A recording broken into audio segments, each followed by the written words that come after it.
스카이어 서프 타임즈 2024년 3월 15일자를 진행하도록 하겠습니다. 구독, 좋아요 부탁드리고 필요하시면은 1.5배속을 보시기 바랍니다. 하원 틱톡 금지법안 통과라고 제가 제목을 붙여봤습니다. 리사 카신스키와 앤서니 아드라그나 두 기자가 폴리티코에서 보도했습니다. 하원 공화당 틱에서 트럼프와 결별톡, 이 원래 제목이었습니다. 틱톡을 인용해가지고 제목을 만들어 봤네요. 이 폴리티코에서는 하원 공화당 지도부는 수요일 트럼프의 반대로 결국 틱톡을 금지할 수 있는 법안을 통과시켰습니다. 트럼프 대통령의 압박 속에 국경 협상을 무산시킨 마이크 존슨 하원 의장은 틱톡 법안에 대한 초당적인 찬성표를 던진 것은 미국인들을 감시하고 조정하려는 공산당 중국의 시도에 대한 의회의 반대와 적들을 저지하려는 우리의 결의를 보여주는 것이라고 환영했다. 트럼프가 압력 캠페인을 하지 않기로 결정한 것을 감안할 때 이번 투표는 공화당의 저항 의지가 커지고 있다는 신호라기보다는 전 대통령의 입장을 일회성으로 거부한 것일 가능성이 높다. 트럼프 대통령을 뭐 굳이 자기가 또 SNS를 운영하니까 그걸 뭐 막을 필요가 있느냐 이런 의견이 좀 있었던 것 같은데 뭐 그 두세 개 이렇게 한 게 아니고 별로 의견을 그 좀 접었다 하는 얘기도 좀 소개를 하고 있습니다. 이 법안이 상원에서 불확실한 미래에 직면해 있다. 상원에서는 통과가 될지 어떨지는 잘 모르겠다 그런 얘기죠 아직. 바이든은 최근 재선 캠페인을 위해 틱톡에 합류했음에도 불구하고 만약 틱톡이 그의 책상에 도착한다면 서명할 것을 말했다. 그래서 상원까지 통과한 틱톡 금지 법안이 통과가 돼서 대통령실에 오면은 서명은 하겠다. 바이든은 그렇게 얘기를 하고 있는 것 같아요. 모카 그 틱톡 금지 법안은 100며칠 안에 틱톡을 미국 자본한테 팔지 않으면은 완전히 그 미국 내에서 그 활동을 할 수 없다. 이렇게 이제 지금 중국에 대해서 압력을 놓고 있어가지고 틱톡 이 최고 책임자는 청문회까지 나와서 너무한 거 아니냐. 거의 뭐 이 정도면은 그 미국의 그 간접적인 선전포고 같은 거죠. 더 이상 까불지 마라, 중국은. 이런 얘기를 하는 것 같습니다. 야후뉴스 유 거버먼트라는 뭐 여론조사에서 드레드가 2024년 선거에 대한 미국인들의 감정에서 1위를 차지했지만 낙관주의는 커지고 있다. 뭐 이렇게 제목을 붙여서 앤드루 로마노라고 국민통신원이라고 이렇게 표시가 되어 있네요. 일부 미국인들이 또 다른 바이든과 트럼프와의 싸움에 대한 부정적인 생각을 덜하기 시작했다는 징후가 있다. 뭐 이렇게 얘기하는데 뭐 그런 건지 어떤 건지 몰라도 그 가장 부정적인 선택지인 드레드가 1위 40%를 차지했고 탈진, 우울증도 강세를 보였다. 딜라이트는 8% 꼴찌였다. 전체적으로 미국의 과반수 53%가 부정적인 감정, 심한 탈진 또는 우울증 적어도 하나를 선택한 반면 40%이 긍정적인 감정, 낙관, 흥분 또는 기쁨 중 적어도 하나를 선택했다고 소개를 하고 있네요. 공화당 또는 공화당 성향 무소속이라고 밝힌 유권자의 거의 4분의 3, 74%는 현재 다른 사람보다 트럼프를 지명자로 선호하고 한다고 답했는데 민주당 및 민주당 성향 유권자의 56%만이 다른 사람보다 바이든을 선호한다고 답했다.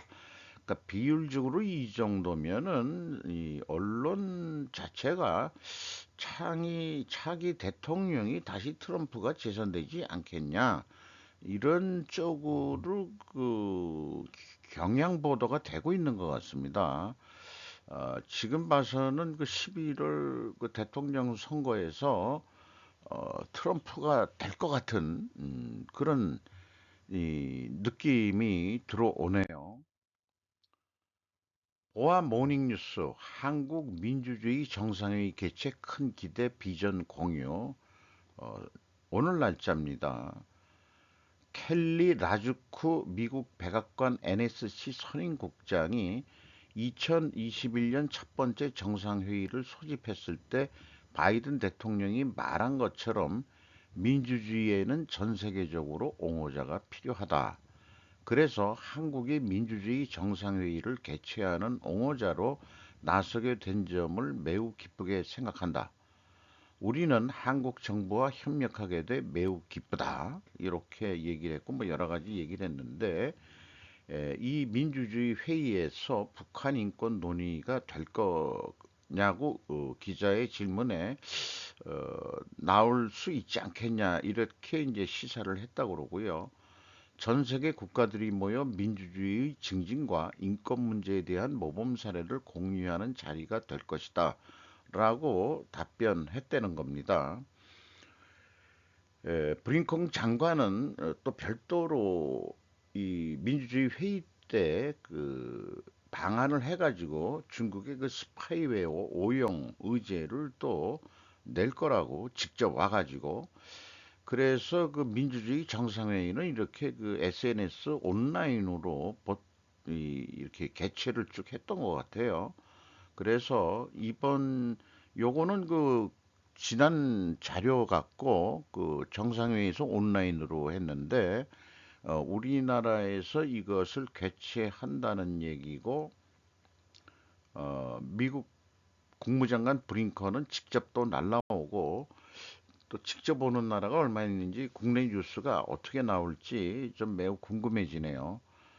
이런 상황에서 우리가 한미 연합훈련을 3월 11일인가 끝냈다고 그러는데 북한 김 위원장 훈련 중 신형 탱크 운전하며 전쟁 대비 노력 촉구 김영진 기자가 AP에서 보도를 했습니다. 국내 뉴스에도 이미 보도가 됐습니다만은 이렇게 그 얼굴 빼끔이 내민 김정은의 사진에 대해서 도열에 있는 군인들이 거수경례를 하는 이런 것이 조선중앙통신에 의해서 됐네요.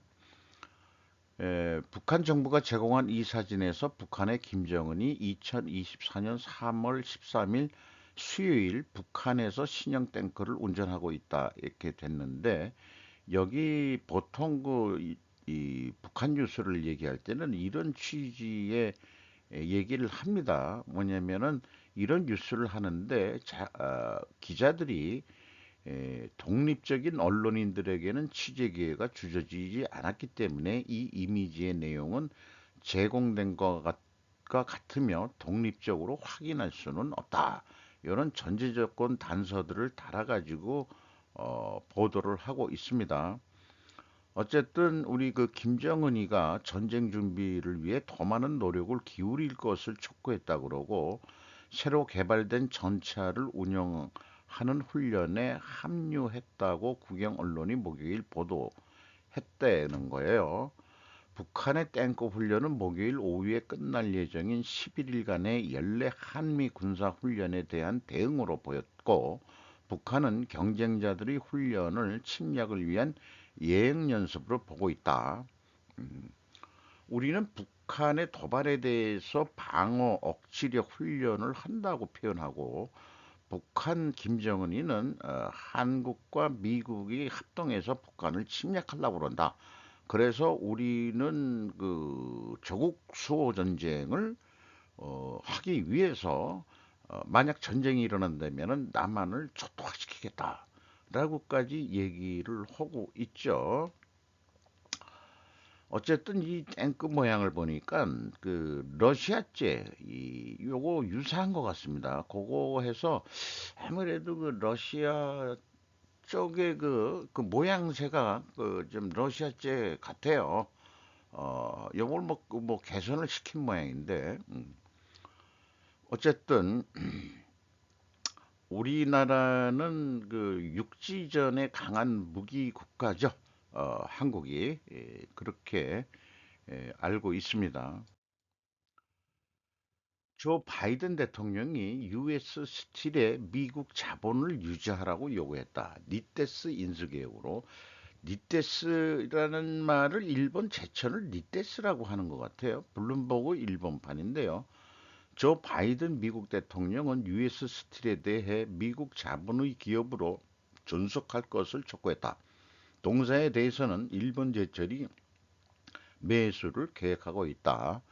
US 스틸의 어떤 그 이게 강가인지 해변가인지 모르겠는데 공장이네요. 그 전형적인 굴뚝 공장인데 하도 오래돼 가지고 아주 그냥 구닥다리 공장 같이 보입니다. 우리나라 그 깔끔한 포항제철 같이 보이지는 않는 것 같아요. 어쨌든 철강은 그 국가의 기본 산업으로서 미국도 유지해야 되지 않을까. 근데 그게 일본 제철이 인수할 계획이다.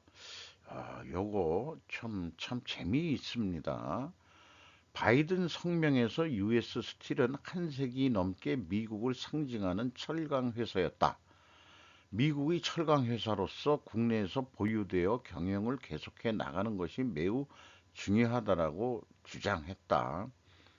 미국 철강 노동자들을 원동력으로 하는 강력한 미국 철강 회사를 유지하는 것이 중요하다. 미 철강 노동자에게는 내가 붙어 있다고 전했다. 자기가 철강 노동자 편이라고 표를 의식한 발언인 것 같습니다. 그게 내 진심이라고 말했다는 거예요.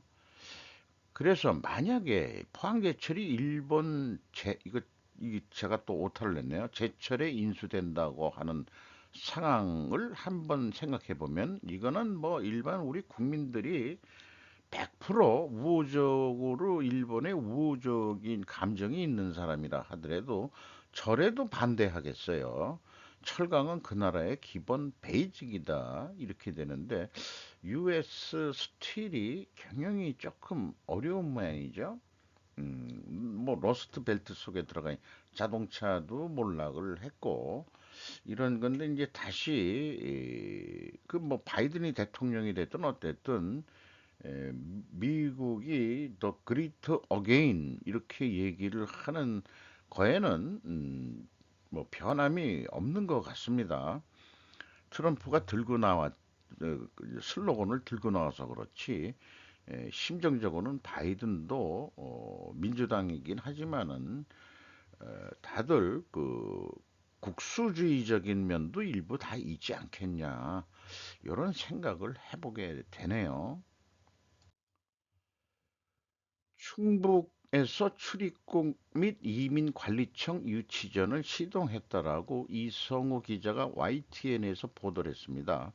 제가 지금 기억하는 것은 이민청 신설이 법이 통과됐다고 알고 있고 그것이 그 법무부 한동훈 법무부 장관이 그때 표현했을 때는 전북에다가 그 이민청을 그 새만금 쪽에 있는데 그쪽에 좀 하겠다는 거로 제가 그 기억을 하고 있습니다. 그런데 이제 그 청주 충북 도지사 얘기로는 지난해 그 청주 국제공항 이용객은 369만 7천여 명이나 되고 그 가운데 국제선 이용자는 52만 3천 명이다. 그래서 김영한 충북 도지사는 국민과 이민자가 상생할 수 있는 사회 환경 조성을 위해 외국인 지원 사업을 추진하고 외국인 지원조례 제정과 외국인 전담팀도 신설했다. 그런데 이게 설마 중국인 외국인에서 중국인을 염두에 두고 얘기하면은 그거는 아니 되옵니다. 이렇게 저는 의견을 미리 그 말씀을 드려야 될 것 같고요. 하지만 출입국 이민관리청이 신설하려면은 정부 조직법 개정이 이루어져야 하는 상황이다. 통과가 됐다는 거로 알고 있는데, 뭐 이렇게 그 프랭카드도 해가지고 최대 실적을 달성했다. 2023년에 청주 그 국제공항 이용객이. 그래서 제가 그 청주 국제공항을 이용한 적은 없지만 그 앞에 구경까지 간 적이 있어요. 청주 국제공항이 있는 창원군에 있죠, 이게. 청주에서 좀 상당히 그래도 좀 떨어져 있긴 했습니다. 그런데 아주 그 이제 오래된 얘기입니다만은 그 비상리하고 비하리라는 그러니까 그 이륙하고 착륙하는 그런 마을 이름이 거기 청원군에 있습니다. 또한 청원군에는 그 비행 군사 기지가 있어요.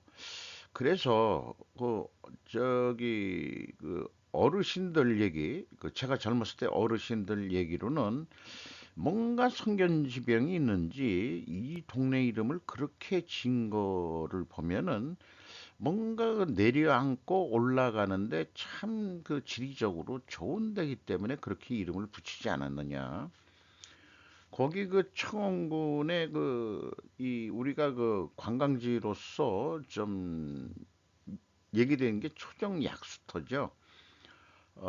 거기 그 초정약수터가 뭐 세종대왕이 그 눈을 치료하기 위해서 그 내려왔다고 그렇게 이제 다 소개가 돼 있고 그런 그 역사적인 거로 좀 방문도 했고 또 그 뭐 연관도 제가 개인적으로 있기도 합니다. 그래서 조금 옛날에 그 얘기 들은 것을 좀 이렇게 기억이 하게 되네요. 어쨌든 충북에 생기든 전북에 생기든 이민관리청을 통해 가지고 우리가 아주 제대로 관리해야지. 유럽처럼 유럽 난민들을 뭐 잘못 받아들여 가지고 그 사회 문제가 생기고 이런 거.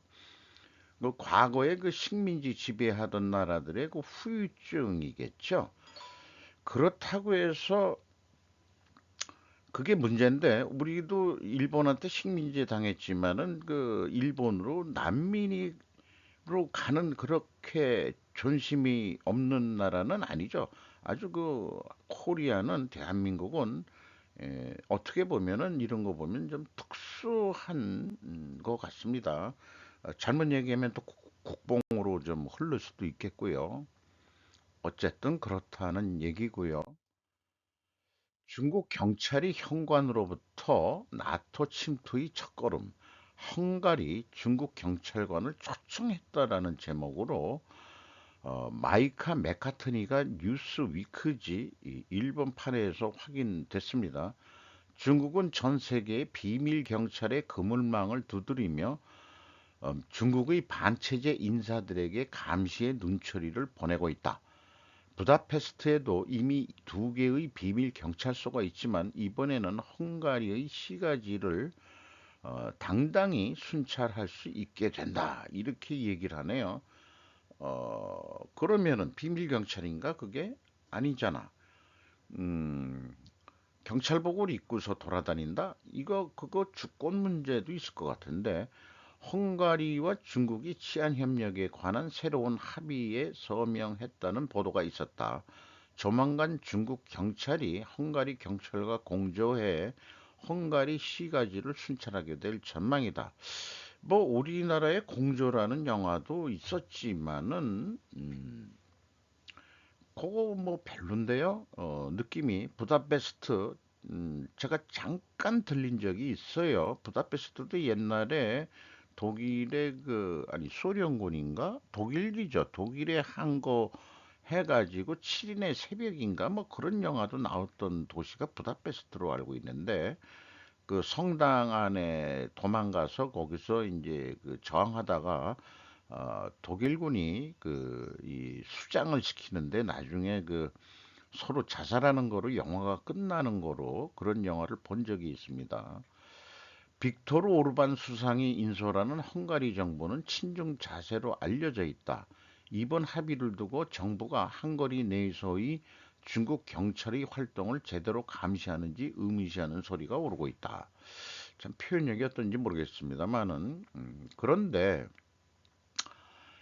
이 미 법무부는 엄격한 대응을 허겄다 이런 얘기도 소개를 하고 있고 미국은 중국이 국외에서 반체제 파 등을 탄압하고 있는 혐의가 있는 것에 경계를 더하고 있다. 주권 침해인 거죠.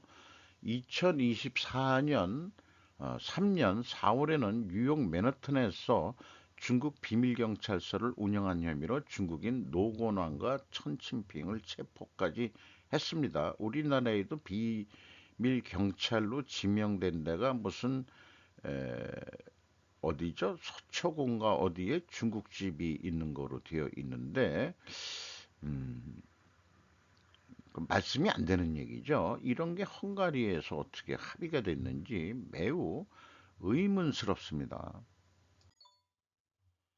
중국, 라오스 철도 개통으로 관광 붐, 고도의 정적이 깨진다는 소리도 AFP BB 뉴스라는 데서 보도를 했는데 라오스의 고도 루앙프라방 새벽과 함께 노란 아침을 입은 맨발의 승려들이 탁발에 나선다. 탁발성 카메라를 움켜쥔 수많은 관광객이 이른 아침이 엄격한 분위기를 깨뜨린다. 뭐 이렇게 서사적인 표현을 해서 풀어 나갔네요. 이제 탁발은 사진 촬영회처럼 돼버렸다며 주민들은 탄식한다. 아무것도 사지 않고 사진을 마구 찍고 있다라고 30세의 물건 파는 여성은 불만을 토로했다. 하지만 찹쌀이 들어간 희사 세트 한 개 5만 킵, 약 360원에 N에 판매하는 여성에게 있어서 전혀 관광객이 오지 않는 것도 문제인 것이다. 먹고 살기는 위해서. 관광객이 오지 않으면 매출도 없어진다. 관광객이 오면 올수록 우리의 생활은 또 달라진다. 이제는 혼돈이다. 이렇게까지 얘기를 하고 있네요. 1대1로 철도 개설, 중국이 60억 달러, 약 8,900억 엔을 들인 고속철도는 중국 쿤밍에서 라오스 수도 비엔티안을 연결한다. 라오스가 중국으로부터의 고액의 차입을 해 진행하는 수많은 프로젝트의 하나이다. 양국 정상은 철도 개통이 라오스에 혜택을 줄 것이라고 강조했지만 현지인들은 얘기한 것과 같은 이익은 거의 없다고 입을 모은다. 1대1로 해가지고 이득 될 게 없다라고 정평이 이미 나 있죠. 중국인 단체 여행객은 중국인이 소유한 호텔에 숙박하고 중국인이 운영하는 레스토랑에서 식사를 하며 중국인이 소유한 차량으로 이동한다. 라오스 경제에 도움을 주는 게 뭐 있노? 라고 라오스 국민들은 1대1을 왜 한 거냐? 이게 중국 땅 만들려는 거냐? 라오스의 국경 도시는 이미 중국화가 돼 있다라고까지 얘기를 하는 뉴스가 이미 나왔었었죠. 어, 이 중국 한자로 간판도 뭐 막 걸고 그런 식으로 완전히 중국 도시를 보는 것 같다 하는 얘기인데 에, 라오스가 그렇게 좀 내륙국가인가 그렇죠? 좀 힘든 나라이기도 하긴 하겠습니다. 인류 최대 우주선 스타쉽 세 번째 시험 발사에서 궤도 비행 성공. 임경업 기자가 조선에서 보도했는데요. 인류 역사상 최대 우주 발사체 로켓인 스페이스 X의 스타쉽이 세 번째 도전만에 14일 현지 시각 지구 궤도에 성공적으로 날았다. 전번에 한번 실패를 했죠. 세 번째 모양이네요. 2026년 예정된 인류의 달 착륙 및 탐사 계획 아르테미스 프로젝트에서 달 착륙선으로 쓰일 스타쉽은 100만 명이 거주하는 화성 이주지를 건설하겠다는 일론 머스크 테슬라 최고 경영자의 꿈을 이루어줄 핵심 수단으로 꼽힌다. 이번 스타쉽 시험 발사는 두 번의 실패 끝에 성공했다. 지난해 4월 첫 비행 당시에는 슈퍼 헤비가 분리되기 전에 폭파됐다. 작년 11월 두 번째 발사에서 슈퍼 헤비와 우주선 엔진 모두 정상 작동했지만 발사 후 8분쯤 관제탄과 우주선의 통신이 끊기면서 결국 어, 이거 스스로 폭파되는 그런 거를 하고 있죠. 스페이스 X는 여러 차례 시험 발사를 계속하며 안정성을 확인한 뒤 유인 발사 단계로 넘어가는 계획이다. 이제 유인 발사까지 엄청 큰 로켓 우주선인 거죠. 이게 그 크기가 일본에서는 그 저위도 그 로켓 인공위성을 발사하는데 민간이 주도하는 게 실패했다는 뉴스가 나오죠. 이만큼 그 어려운 공모입니다. 우주로고 이 지구 중력을 뛰어넘어서 이게 뭐 우주인 그 한두 명 태워가지고 가는 게 아니고 이 여기 안에는 이제 실제 이제 사람이 탄다면은 수십 명이 탈 수 있다는 그렇게 대형 그 우주선으로 알고 있습니다. 테슬라 전기 자동차 부진은 최종 목표로 가늠해 볼 때 지금 부진하고 있는데 테슬라 전기 자동차가 뭐 아무것도 아니다 제가 표현했지만은 아, 그, 이 누구죠? 그 테슬라의 그 유명인 여기 누구야? 머스크는 그렇게 그 영향을 받을 것 같지는 않습니다. 전기 자동차도 하지만은 민간으로 이렇게 그 우주 사업을 펼침으로 인해 가지고 아주 그냥 나사까지 나서서 도와주고 있는 돈을 머스크한테 누군가 돈을 대주는 사람이 있으니까 저렇게 큰 거 아니냐 하는 생각도 있긴 합니다. 3월 14일 날 그 이제 본격적으로 그 이제 쭉들 그 2023년도 유가증권 시장 코스피 시장에 이제 이거는 코스닥도 지금 공시가 되고 있습니다만은 우선은 그래도 좀 규모가 있는 이 제가 좀 관심 있는 기업을 이렇게 리스트업을 좀 해봤어요. 뭐냐면은 이렇게 그 여러 업종을 샘플링을 해서 보면은 한국 경제의 흐름을 어느 정도 좀 감할 수 있고 제가 스루프 퇴계로 분석을 하는 에, 목적은 그 사실 그 원가 회계가 현재 문제가 있다는 것을 계속해서 그 얘기는 하고 있는 거죠. 어떻게 맥힐지 모르지만은 의사결정량 관리 회계로 그 도입이 되기를 희망하면서 이런 작업을 제 콘텐츠로 좀 하고 여기 리스트업 한 업체들을 모두 할 수는 없겠지만은 그래도 그 금융회사를 한번 해보고 싶고요. 풍사는 그 방위산업으로 한번 해보고 싶고, KCC는 건축자재 회사로서 또 해보고 싶고, 금요 석유화학이 요즘 안 좋다는데, 그 광고도 우리나라가 좀 잘 안 되고, 제일기획도 있었죠. 제일기획부터 좀 해봐야 될 것 같고, 종이회사, 한국재지, LG에너지 솔루션 요게 2차 전지로 잘 나가는 데고 그다음에 자동차 부품 금강공업이 어떤 데인지 지금 잘 모르겠어요. 공업이라는 그 전통적인 용어를 쓰는 데가 참 오히려 그 신선한 그 회사 이름입니다. 전부 다 영어로 다들 쓰고 있는데 OCI 그 동양제철화학 여기 좀 뭐 그 중요한 데죠. 그 태양전지 폴리콘 실리콘 폴리실리콘이라고 그러나 이런 데 나오는데 농심 우리 라면 농심 하면 또 어떻게 하고 같이 좀 해보고 싶은 생각이 있고 그렇습니다.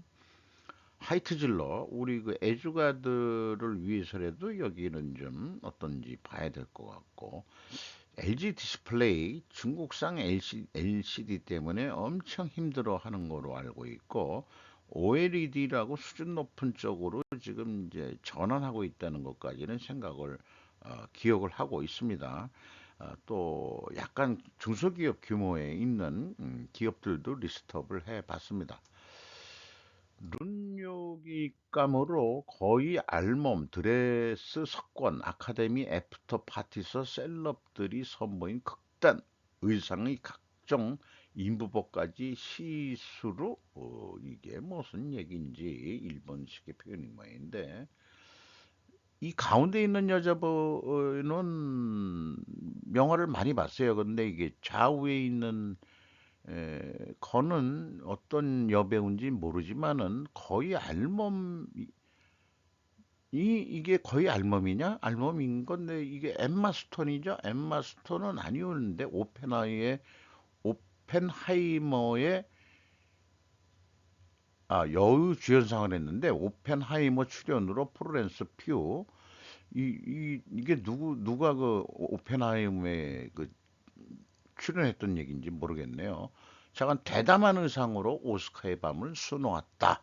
이렇게 얘기를 하고 있네요. 어,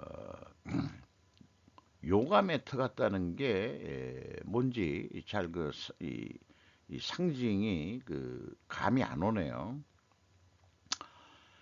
어, 별도 저도 참 영화는 좋아하는데 어떤 경우에는 곱씹어 볼 만한 말들이 좀 많아요. 제가 제목을 붙여봤는데 나 혼자 산다는 성립될 수 없다. 무드킹이라는 영화를 하는 유튜버인데 그래도 출처는 제가 좀 얘기를 해 놔야 예일 것 같습니다. 와이오밍주 북서부 산맥 속에 들어가서 그 남편과 자식을 잃고 혼자서 외롭게 사는 그 여주인공인데 이게 경험이 없는 사람이 거의 죽어가는데 도움을 받아가지고 생존 기술을 배우게 되는 그런 건데 이게 다 그 도시 생활에서 그 아픔이 있는 사람들이 도와주는 사람도 결국 그 이 가족들을 잃고서 어 이렇게 그 자숙하면서 사는데 이제 이게 여주인공을 도와주는 영화 배우 이름은 저는 잘 모르겠어요. 삶 속에서의 절망으로 자연 속으로 운둔을 선택한 여자 주인공. 거의 죽어갈 쯤 하는데 왜 날 도와주죠? 내가 지나가는 길에 있었으니까라고 답변을 합니다. 물론 이제 남성이에요. 음, 자신의 행동에 대한 책임은 자신이 진다. 이거에 동의할 수 있다면 그러니까 굶어 죽어도 그건 제 자신의 잘못이니까 그 뭐 도와줄 것은 고맙게 생각하지만은 자기 생각은 그렇다. 그러니까 아니 그냥 내가 지나가는 길이었으니까 음, 원래 자기네들이 그 이 뭐 사냥을 위해서 그 산속에 들어왔는데 그 혼자 오두막에 굴뚝에 연기가 튀어 있는데 갈 때 보니까 굴뚝에 연기가 없더라. 그러면은 이게 지금 추운 겨울에 이게 문제가 뭐가 사단이 난 거다. 이 경험상으로 와가지고 이 그 영화 촬영하는 그 배경 화면들이 아주 더 좋은 그 장면들을 많이 소개를 하고 있어요. 그 산맥 속에 와이오밍주가 뭐 어떤 데지 저는 알 수는 없겠습니다만은 우리나라 방송에서도 뭐 나는 자연인이다 뭐 하지만 우리나라는 그 좁은 땅에 그렇게 또 이렇게 험악한 산맥이 있는데도 아니고 어 또 뭐 그런 거에서 드라마 아니 그 저기 방송 프로그램 만들고 하는데 조금만 움직이면 뭐 사는데 그렇게 그 이 어려움이 없는 그 지리적 환경일 것 같기도 해요. 남자는 승리를 통해 성장하는 것이 아니다. 패배를 해봐야 승리의 참맛을 알게 된다. 요거는 사실은 다른 영화에서 가져온 건데 계속 승리한다는 게 아니다. 사람은 패배도 맛봐야 된다. 그래서 제가 그 좋아하는 그 과학 철학자 칼 포포 옹도 우리는 실패에서 지혜를 배운다. 라고 하는 명언을 했던 것들. 그런데 이제 저도 그 이제 나이가 먹어서 이제 칠순이 됐는데 어, 실패를 해본 것도 많이 있었겠죠. 여기에 엄청 동의를 하면서 좀 마치도록 하겠습니다.